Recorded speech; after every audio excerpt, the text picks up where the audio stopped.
latar belakang berdirinya Kerajaan Tarumanegara.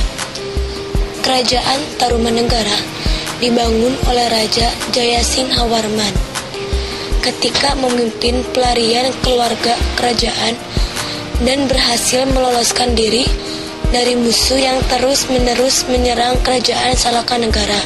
Di pengasingan tahun 358 Masehi, Jayasinghawarman mendirikan kerajaan baru di tepi Sungai Citarum di Kabupaten Lebak, Banten dan diberi nama Tarumanegara.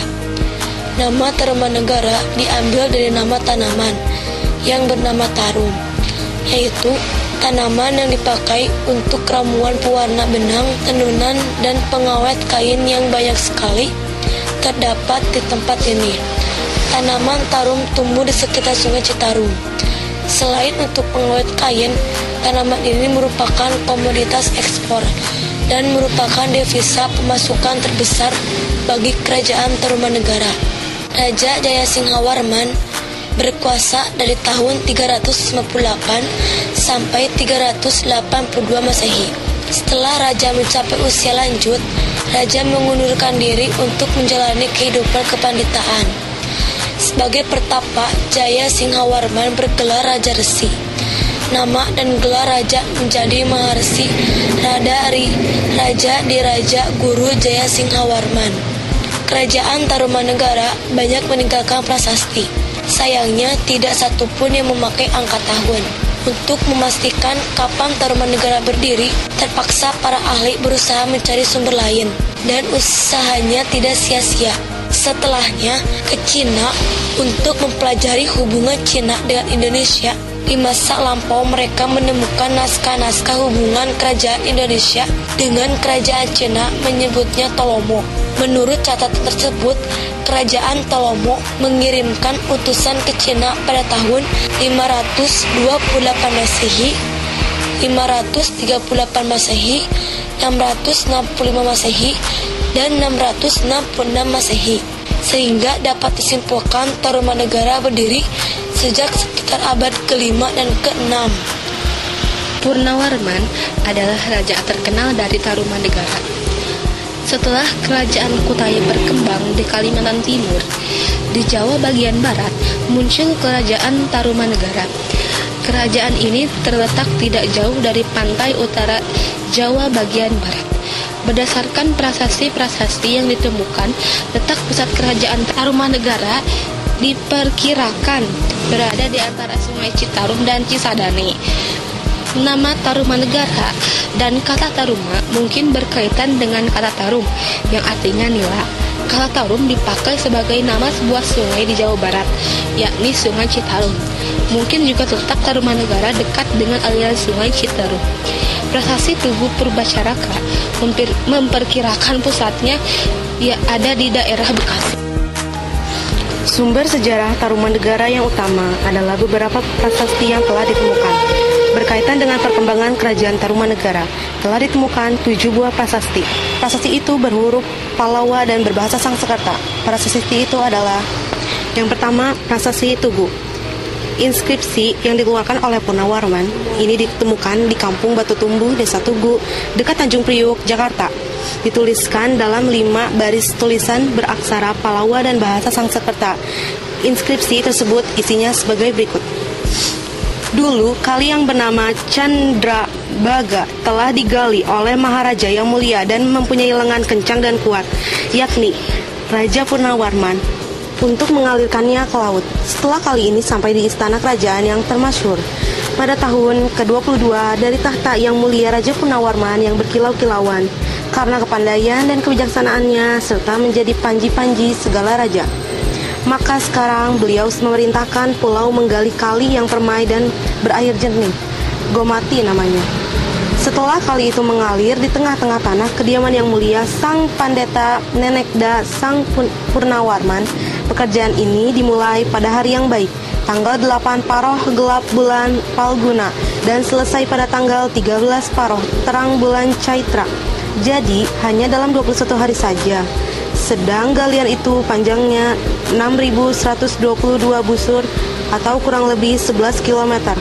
Keselamatan baginya dilakukan oleh Brahmana disertai persembahan 1000 ekor sapi. Yang kedua, Prasasti Ciaruten.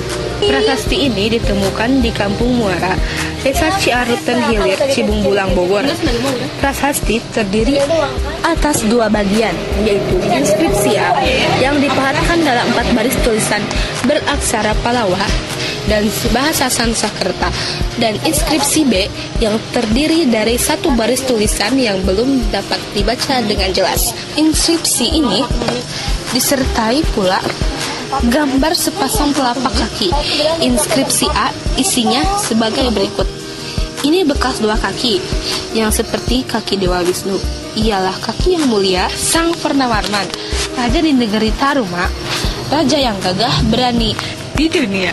3. Prasasti Kebun Kopi. Prasasti ini ditemukan di Kampung Muara, Desa Ciaruten Hilir, Cibung Bulang, Bogor. Prasastinya dipahatkan dalam 1 baris yang diapit oleh 2 buah pahatan telapak kaki gajah. Isinya sebagai berikut. Di sini tampak sepasang telapak kaki yang seperti telapak kaki Airawata, gajah penguasa Taruma yang agung dalam dan kejayaan. 4. Prasasti Muara Cianten. Terletak di Muara Kali Cianten, Kampung Muara, Desa Ciaruten Hilir, Cibung Bulang, Bogor. Inskripsi ini belum dapat dibaca. Inskripsi ini dipahatkan dalam bentuk aksara yang menyerupai sulur-sulusuran dan oleh para ahli disebut aksara ikal. Yang kelima, Prasasti Jambu atau Pasir Koleangkap. Terletak di sebuah bukit pasir Koleangkap, Desa Parakan Muncang, Nanggung, Bogor. Inskripsinya dituliskan dalam 2 baris tulisan dengan aksara Palawa dan bahasa Sanskerta. Isinya sebagai berikut. Gagah, mengagumkan dan jujur terhadap tugasnya adalah pemimpin manusia yang tiada taranya, yang termasyhur Sri Purnawarman yang sekali waktu memerintah di Tarumanegara dan yang baju ziarahnya yang terkenal tiada dapat ditembus senjata musuh. Ini adalah sepasang telapak kakinya yang senantiasa berhasil menggempur musuh, hormat kepada para pangeran, tetapi merupakan duri dalam daging musuh-musuhnya. Yang keenam, Prasasti Cidang Hiang atau Lebak. Terletak di tepi Kali Cidang Hiang, Desa Lebak, Munjul, Banten Selatan. Dituliskan dalam 2 baris tulisan beraksara Palawa dan bahasa Sanskerta. Isinya sebagai berikut. Inilah tanda keperwiraan, keagungan dan keberanian yang sesungguhnya dari Raja Dunia yang mulia Purnawarman yang menjadi panji sekalian raja-raja. Yang ketujuh, Prasasti Pasir Awi. Inskripsi ini terdapat di sebuah bukit bernama Pasir Awi di kawasan perbukitan Desa Sukamakmur, Jonggol, Bogor. Inskripsi prasasti ini tidak dapat dibaca karena inskripsi ini lebih berupa gambar piktograf daripada tulisan. Di bagian atas inskripsi terdapat sepasang telapak kaki. Pemerintahan dan kehidupan masyarakat. Kerajaan Tarumanegara mulai berkembang pada abad ke-5 Masehi. Raja yang sangat terkenal adalah Purnawarman. Ia dikenal sebagai raja yang gagah berani dan tegas. Ia juga dekat dengan para Brahmana, pangeran, dan rakyat. Ia raja yang jujur, adil, dan arif dalam memerintah. Daerahnya cukup luas sampai ke daerah Banten. Kerajaan Tarumanegara telah menjalin hubungan dengan kerajaan lain, misalnya dengan Cina. Dalam kehidupan agama, sebagian besar masyarakat Tarumanegara memeluk agama Hindu. Sedikit yang beragama Buddha dan masih ada yang mempertahankan agama nenek moyang atau animisme. Berdasarkan berita dari Fahien di Tolomo, Tarumanegara, terdapat 3 agama, yakni agama Hindu, agama Buddha, dan kepercayaan animisme. Raja memeluk agama Hindu. Sebagai bukti, pada Prasasti Ciaruten ada tapak kaki raja yang diibaratkan tapak kaki Dewa Wisnu. Sumber Cina lainnya menyatakan bahwa pada masa dinasti Teang menjadi hubungan perdagangan dengan Jawa. Barang-barang yang diperdagangkan adalah kulit penyu, emas, perak, cula badak, dan ganding gajah. Dituliskan pula bahwa penduduk daerah itu pandai membuat minuman keras yang terbuat dari bunga kelapa. Rakyat Tarumanegara hidup aman dan tentram. Pertanian merupakan mata pencaharian pokok. Di samping itu, perdagangan juga berkembang. Kerajaan Tarumanegara mengadakan hubungan dagang dengan Cina dan India. Untuk memajukan bidang pertanian, Raja memerintahkan pembangunan irigasi dengan cara menggali sebuah saluran sepanjang 6.112 tumbak atau kurang lebih 11 km. Saluran itu disebut dengan Sungai Gomati. Saluran itu selain berfungsi sebagai irigasi, juga untuk mencegah bahaya banjir. Kesimpulan, dari apa yang telah kami sampaikan tadi, dapat disimpulkan pengaruh kebudayaan India di Indonesia tidak hanya menunjuk pada perkembangan ajaran Hindu-Buddha, tapi juga pada aspek lain, misal aspek politik, ekonomi, sosial budaya, dan lain sebagainya. Dalam proses akulturasi, Indonesia sangat berperan aktif. Hal ini terlihat dari peninggalan-peninggalan yang tidak sepenuhnya merupakan hasil jebakan kebudayaan India.